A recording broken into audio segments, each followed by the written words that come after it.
Hi అండి అందరికీ, welcome back to Niha vlogs. ఈరోజు నేను బెండకాయ గోవాక్తో రోటి పచ్చడి చేశానండి. అది ఎలానో చూసేయండి గాయస్. ఇక్కడ మనకి బెండకాయలతో 3 యూజెస్ ఉన్నాయి గాయస్. అవి ఏంటంటే పిల్లలకు కానీ పెద్దలకు కానీ డైజెస్ట్ సిస్టమ్ ఇంప్రూవ్ అవుతుంది. అలాగే మనకి బోన్స్లో గుజ్జు అనేది పెరుగుతుంది. అలాగే పిల్లలకి చాలా మంచిది గాయస్. ఎందుకంటారా, పిల్లలు మ్యాథమెటిక్స్ బాగా చేయగలుగుతారు గాయస్. అదండి. ముందుగా 1 కప్ బెండకాయలు తీసుకోవాలి గాయస్. ఇక నేను పచ్చిమిర్చి యూజ్ చేస్తున్నాను, మీరు ఉట్టి మిరపకాయలైనా వాడచ్చు గాయస్. ఇక నేను 1 కప్ గోవాకు తీసుకుంటున్నాను గాయస్, కొంచెం పులుపు తగిలితే బాగుంటుందనేసి.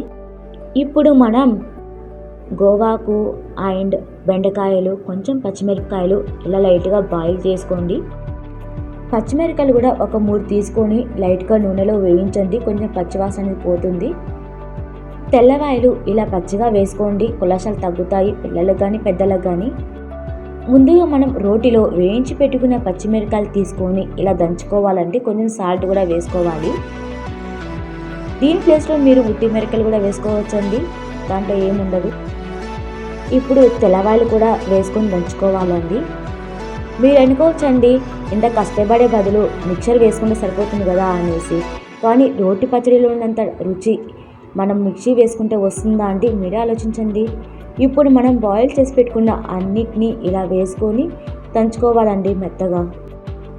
చూసారుగా, ఇలా దంచుకోవాలండి మనం. తర్వాత మనం దీన్ని చిన్నగా ఒక ప్లేట్లో కానీ ఒక బౌల్లో కానీ వేసుకోవాలండి. ఇలాగా రాగి ముద్దలో వేసుకొని తింటే టేస్ట్ అయితే నెక్స్ట్ లెవెల్లో ఉంటుందండి గాయస్. మరిన్ని మంచి వీడియోస్ కోసం మా వీడియోస్ని లైక్ చేయండి, షేర్ చేయండి, కామెంట్ చేయండి అండ్ మా ఛానల్ని సబ్స్క్రైబ్ చేయడం మర్చిపోకండి.